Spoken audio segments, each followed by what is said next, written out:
You ever notice how a plane can feel like the most civilized place on Earth until somebody decides you don't belong there? That morning at Seattle Boeing Field, the air was so crisp it bit a little, and Henrietta and I had this quiet pride about us, the kind you earn after 52 years of making a life together sitting there in first class, seats 2A and 2B, like we actually belong, because we did, you know? After all those years, you learn to carry your dignity on your shoulders. Not like armor, just like it's part of you, like your wedding ring or your favorite old watch. Now, I'm not saying I expected trouble, but the world has a funny way of reminding you how quickly comfort can disappear. We'd barely settled in when this sharp voice, the kind that slices through the hum of the cabin, says, "I'm sorry, but you have to move." I look up steady, polite, the way you're taught to be. There's this young woman in a spotless white blazer, posture straight as a fence post, telling me, "My father is a U.S. Senator." She says it like it's a golden ticket. Henrietta, bless her, she holds up our boarding passes, voice trembling but stubborn. We paid for these seats. And the woman, she just smirks cold, like maybe she's done this before, says, "You don't belong here." Yeah, that happened. Let me back up a sec. There's a particular humiliation to being told you're in the wrong place when you know, beyond a doubt, you're not. A supervisor shows up, all business. If you don't cooperate, we'll call security. I could see the crew watching, eyes darting like they wanted to vanish into the galley. People in the cabin lowered their newspapers but didn't say a word. The whole place felt like it was shrinking around us. And that's the thing about dignity, it's tested, not when folks are watching, but when they're pretending not to. I took Henrietta's hand, felt her grip mine, strong but shaking. "We have every right to be here," she said, and I swear, it sounded bigger than the whole airplane. But the supervisor just leaned in, low voice, "Security will meet you at the gate if you don't comply." So, you know what we did? We stood. We gathered our things. Walked down that aisle past the faces pretending not to stare. Felt like miles, not feet. I could see Henrietta blinking fast, fighting back tears, but she never let one fall. Row 21. That's where they put us. No view, stale air, knees pressed against the seat in front felt like exile. But I wasn't finished. See, there are some things you only get to use once in a lifetime, and tucked in my jacket was this small black device, something from the old days, a silent reminder that just because people see gray hair doesn't mean you're powerless. I entered a code nothing fancy, just habit from years working in infrastructure and security. Sent a signal out, and let the world catch up. Now here's the twist most folks didn't see coming. Down in some federal data center count tell you, where at technician saw the alert. James Carver, that's me, set off a flag in the ethics network. It's the kind of thing that wakes up a whole compliance division. FAA Airline HQ, even the CO everybody started scrambling. Alarms, emails, emergency calls panic, but the polite corporate kind. Meanwhile, back on the plane, the woman in white is reclining in first class, sipping a mimosa, looking like she owns the place. Crew is fawning, laughing too loud, until the lead flight attendant gets a text. Compliance breach. Confirm passenger seat displacement. Suddenly, the tone changes. The supervisor hustles down the aisle, her eyes different now, almost apologetic. "Mr. and Mrs. Carver, would you please return to your original seats?"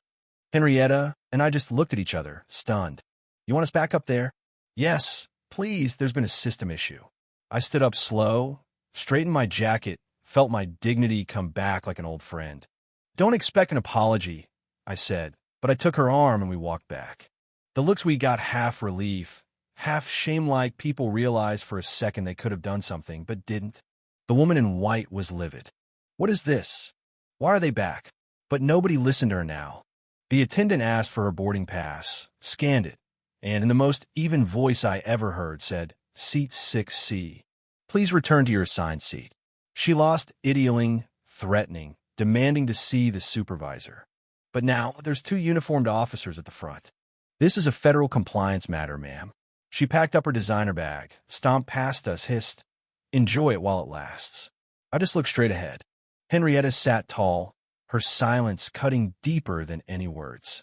Rest of the flight, people were quieter. Some watched us, some whispered.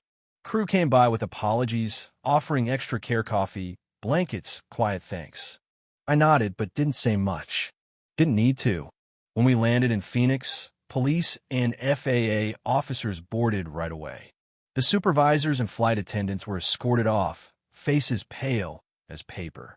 That woman in white tried to rush out, but she was stopped. You are required for questioning regarding a federal ethics investigation. Yeah, that actually happened. We were taken to a small room, treated with a level of courtesy you rarely see. An officer said, "Your report was clear and timely. You may be the reason every passenger on this flight will be treated differently from now on." Henrietta squeezed my hand, and for a second, all that humiliation seemed to matter less. And then it hit the news.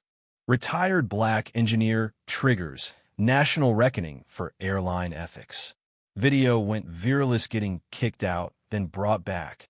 Hashtags trended, investors panicked. The airline's access to 3 major airports got suspended.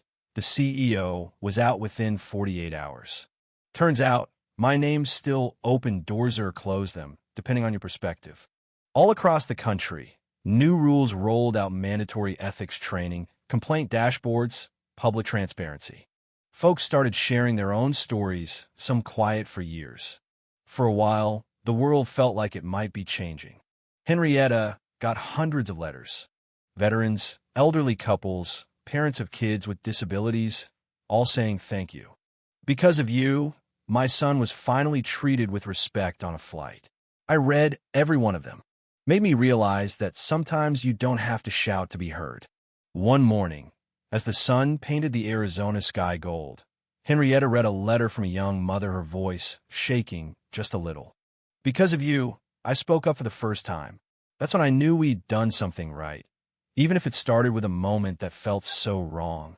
Weeks later, we were called to testify before the Senate. Room full of senators, CEOs, news crews, regular families. I told them, dignity isn't a luxury. No one should ever be told they don't belong, especially not by the systems meant to protect them. For once, the silence in the room was enough to need applause, just a nod from the chair. Today we begin building skies that belong to everyone. And for those who once used privilege to push others out, justice became more than a warning, it was policy with teeth. For everyone watching, the message was simple: your seat is yours. No one can take your dignity unless you hand it over. But here's what gets me. After all that, life got quieter for us. Headlines faded. Henrietta started hearing from teachers whose students were inspired to start campaigns for kindness. The real change didn't show up in speeches or press releases. It showed up in how people looked at each other on airplanes, in the courage to speak up, in every little moment when dignity got protected instead of trampled. Sometimes you don't set out to change anything. You just refuse to move when someone says you don't belong. But that's how the ripple starts: one person, one moment. And before you know it, the world shifts just a little. So let me ask you, if you were in our shoes, what would you have done?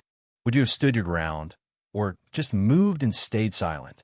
Leave a comment, share your thoughts. Let's talk about what dignity really means, and don't forget to subscribe if you believe real stories have the power to change the world.